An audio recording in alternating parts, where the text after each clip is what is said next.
हमारी कहानी राजाओं या लड़ाइयों से नहीं, बल्कि धरती की फुसफुसाहट से शुरू होती है। भारत का इतिहास एक नदी है जो हजारों सालों से बह रही है। इसकी जड़ें उपमहाद्वीप की मिट्टी में गहरी हैं। उस समय की कल्पना कीजिए, 5000 साल पहले, जब सिंधु नदी के किनारे बड़े बड़े शहर फल फूल रहे थे। ये आदिम बस्तियां नहीं थी। सिंधु घाटी सभ्यता के लोग, जैसे हड़प्पा और मोहनजोदड़ो के मास्टर अर्बन प्लानर थे। उन्होंने सटीक ग्रिड सिस्टम पर शहर बनाए थे, जिनमें आधुनिक ड्रेनेज और जल प्रबंधन सिस्टम थे, जो आज भी कई शहरों को ईर्ष्या दिला सकते हैं। यह वाणिज्य, शिल्प कौशल और एक ऐसी संस्कृति की दुनिया थी जिसकी लिपि को हम अभी भी पूरी तरह से समझने की कोशिश कर रहे हैं। इन शहरी केंद्रों के रहस्यमय पतन के बाद एक नया अध्याय शुरू हुआ। यह वैदिक काल था, एक ऐसा दौर जिसे ईंटों और मोर्टार से नहीं, बल्कि पवित्र भजनों और गहन दार्शनिक विचारों से परिभाषित किया गया था। वेद, जो मानवता को झात सबसे पुराने धर्म ग्रंथों में से कुछ हैं, इसी युग में रचे गए थे। वे हमें शुरुआती इंडो आर्यन लोगों के जीवन, विश्वासों और सामाजिक संरचनाओं की एक झलक देते हैं। यह एक देहाती समाज था जो धीरे धीरे एक कृषि समाज में बदल गया, जो गंगा के मैदानों में फैल गया। धर्म, कर्म और वर्ण व्यवस्था की अवधारणाएं जड़ें जमाने लगी, जिससे भारतीय आध्यात्मिकता और सामाजिक व्यवस्था की जटिल ताना बाना की नींव पड़ी, जो सदियों से विकसित होती रही। इस शुरुआती दौर की प्रतिभा भौतिक को आध्यात्मिक के साथ संतुलित करने की उसकी क्षमता थी। जहां हड़प्पावासी भौतिक दुनिया के इंजीनियर थे, वहीं वैदिक लोग आध्यात्मिक दुनिया के वास्तुकार थे। उन्होंने अस्तित्व के मूल स्वभाव की खोज की, ब्रह्मांड, स्वयं और दिव्य के बारे में सवाल पूछे। इस बौद्धिक मंथन ने विभिन्न दार्शनिक स्कूलों और नए धार्मिक आंदोलनों को जन्म दिया। यह बाद के वैदिक काल के दौरान था, जब जैन धर्म और बौद्ध धर्म उभरे, जिन्होंने ज्ञान के वैकल्पिक मार्ग प्रस्तुत किए और स्थापित रूढ़ियों को चुनौती दी। ये नए विचार मठवासियों और व्यापारियों द्वारा दूर दूर तक फैलाए गए, जिससे आने वाली पीढ़ियों के लिए एशिया का नैतिक परिदृश्य आकार दिया गया। प्राचीन भारत के बारे में जो वास्तव में उल्लेखनीय है, वह परिवर्तन के बीच उसकी निरंतरता है। इन शुरुआती सभ्यताओं के धागे कभी पूरी तरह से नहीं टूटे। प्रतीक, अनुष्ठान, दार्शनिक प्रश्न, वे बाद के युगों के ताना बाना में बुने गए थे। नदियों के प्रति श्रद्धा, व्यापार का महत्व, ज्ञान पर गहरा मूल्य और जांच की भावना इस दूर के अतीत की विरासत है। इस प्राचीन नींव को समझना महत्वपूर्ण है, क्योंकि यह वह आधारशिला है जिस पर भारतीय इतिहास का भव्य भवन बनाया गया था। यह हमें याद दिलाता है कि भारत सिर्फ एक राष्ट्र राज्य नहीं है, बल्कि एक सभ्यता है जो हजारों सालों से सोच रही है, निर्माण कर रही है और नवाचार कर रही है। गंगा के मैदानों के छोटे छोटे राज्य आखिरकार एक बड़े राजनीतिक दृष्टिकोण को रास्ता दे गए। एक एकीकृत साम्राज्य का विचार। इस महत्वाकांक्षा को बड़े पैमाने पर साकार करने वाले पहले व्यक्ति चंद्रगुप्त मौर्य थे, जिन्होंने 4वीं शताब्दी ईसा पूर्व में मौर्य साम्राज्य की स्थापना की। यह एक विशाल केंद्रीकृत राज्य था जो हिमालय से लेकर दक्षिण भारत तक फैला हुआ था। हालांकि यह उनके पोते अशोक थे जिन्होंने सबसे अमिट छाप छोड़ी।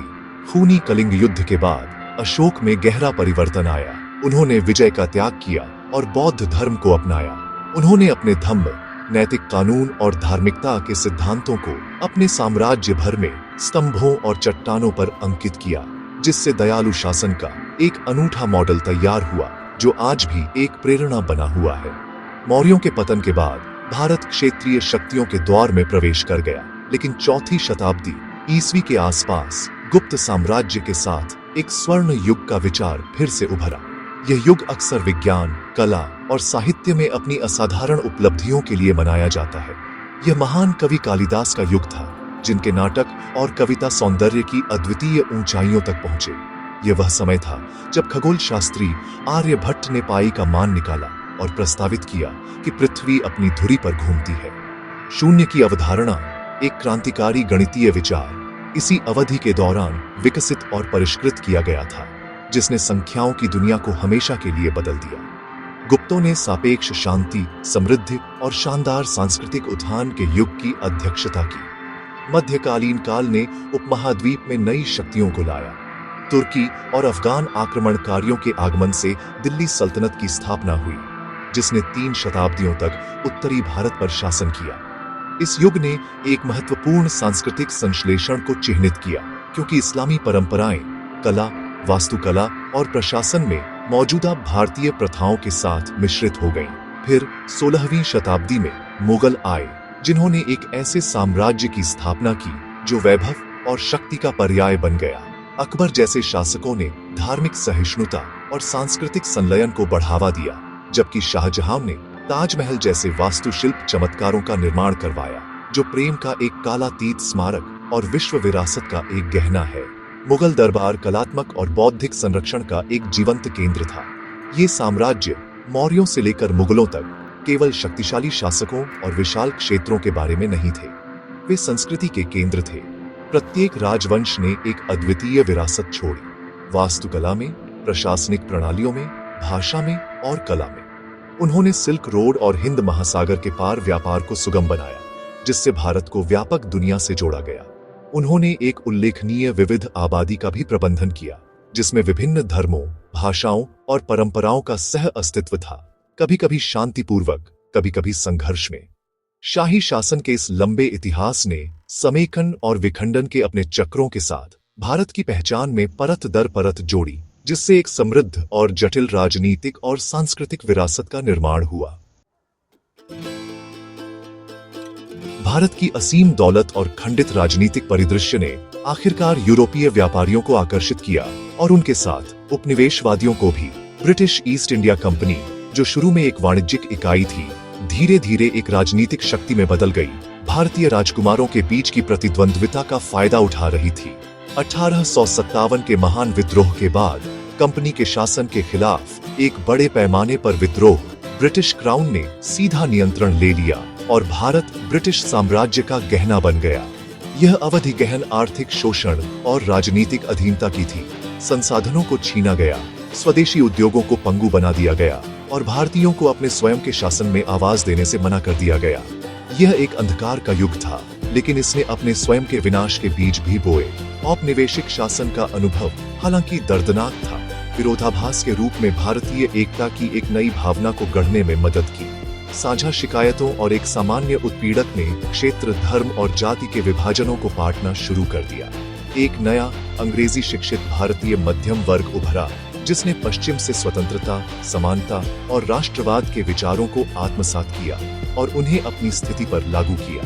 शुरुआती राष्ट्रवादी नेताओं ने भारतीय राष्ट्रीय कांग्रेस जैसे संगठनों के माध्यम से शुरू में ब्रिटिश प्रणाली के भीतर अधिक प्रतिनिधित्व की मांग की, लेकिन जैसे ही 20वीं सदी की शुरुआत हुई, सीमित अधिकारों की मांग पूर्ण स्वतंत्रता, स्वराज की एक शक्तिशाली मांग में बदल गई। स्वतंत्रता संग्राम मोहनदास करमचंद गांधी के आगमन के साथ एक जन आंदोलन में बदल गया। सत्याग्रह, सत्य की शक्ति और अहिंसा का उनका दर्शन क्रांतिकारी था। उन्होंने लाखों साधारण भारतीयों, किसानों, श्रमिकों, महिलाओं और छात्रों को संगठित किया, स्वतंत्रता की लड़ाई को एक सहभागी संघर्ष में बदल दिया। दांडी नमक मार्च और असहयोग और भारत छोड़ो जैसे आंदोलन राजनीतिक रंगमंच और नैतिक साहस के मास्टर स्ट्रोक थे। उन्होंने दुनिया के सबसे बड़े साम्राज्य को हथियारों से नहीं, बल्कि एक अटूट संकल्प से चुनौती दी। गांधी ने भारत और दुनिया को दिखाया कि एक राष्ट्र की आत्मा सैन्य हार्डवेयर से अधिक शक्तिशाली शक्ति हो सकती है। स्वतंत्रता का मार्ग लंबा और कठिन था, जिसमें भारी बलिदान हुए। भगत सिंह से लेकर सुभाष चंद्र बोस तक, जवाहरलाल नेहरू से लेकर सरदार पटेल तक, अनगिनत स्वतंत्रता सेनानियों ने अपने अपने अनूठे तरीकों से योगदान दिया। संघर्ष आंतरिक संघर्षों और त्रासदियों के बिना नहीं था, जिसका समापन 1947 के दर्दनाक विभाजन में हुआ। 15 अगस्त 1947 को भारत आखिरकार जीवन और स्वतंत्रता के लिए जागा, लेकिन एक विभाजित राष्ट्र के रूप में। आधुनिक भारत का जन्म इस प्रकार विजयी खुशी और गहरे दुख दोनों का क्षण था। स्वतंत्रता संग्राम की आग ने एक नए राष्ट्र को गढ़ा था, लेकिन इसने गहरे घाव भी छोड़े, जो आज भी उपमहाद्वीप को आकार दे रहे हैं। 26 जनवरी 1950 को भारत ने अपना संविधान अपनाया, खुद को एक संप्रभु, समाजवादी, धर्मनिरपेक्ष और लोकतांत्रिक गणराज्य घोषित किया। यह विश्वास का एक स्मारकीय कार्य था। ऐसी दुनिया में जहां कई नव स्वतंत्र राष्ट्र अधिनायकवाद के शिकार हो गए, भारत ने संसदीय लोकतंत्र का कठिन मार्ग चुना। संविधान ने अपने सभी नागरिकों को उनकी पृष्ठभूमि के बावजूद मौलिक अधिकारों की गारंटी दी और एक न्यायपूर्ण और समान समाज की नींव रखी। 1952 में सार्वभौमिक वयस्क मताधिकार के साथ पहला आम चुनाव कराना लोकतंत्र में एक लुभावना प्रयोग था, जिसने सफलतापूर्वक करोड़ों लोगों को सशक्त बनाया, जिनमें से कई निरक्षर थे, अपनी नियति चुनने के लिए। स्वतंत्रता के बाद के दशक जबरदस्त बाधाओं के खिलाफ उल्लेखनीय प्रगति की कहानी रहे हैं।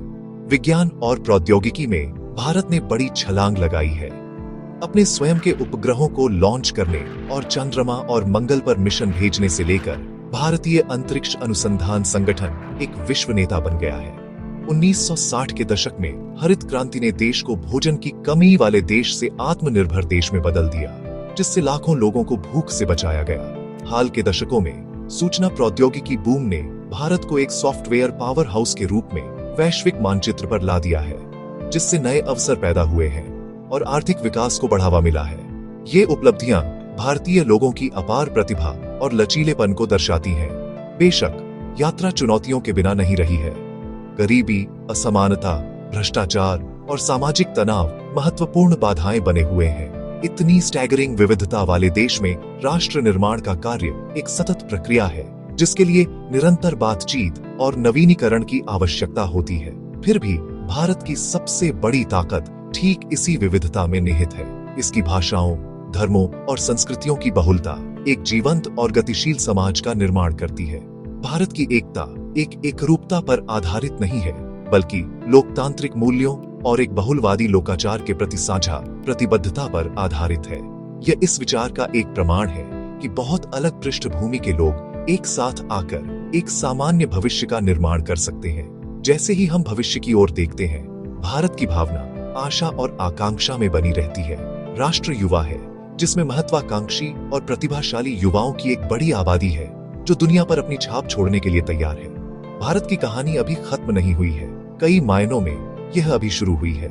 इसके प्राचीन अतीत से सबक, इसके साम्राज्यों के युग से ज्ञान और इसके स्वतंत्रता संग्राम से साहस सभी आगे के मार्ग के लिए एक नींव प्रदान करते हैं। चुनौती एक ऐसा भविष्य बनाने की है जो न केवल समृद्ध हो, बल्कि समावेशी और न्यायपूर्ण भी हो, जो गणराज्य के संस्थापक आदर्शों के प्रति सच्चा रहे। भारत की यात्रा एक सतत महाकाव्य है, एक प्राचीन सभ्यता की कहानी जो लगातार खुद को एक आधुनिक राष्ट्र के रूप में फिर से बना रही है।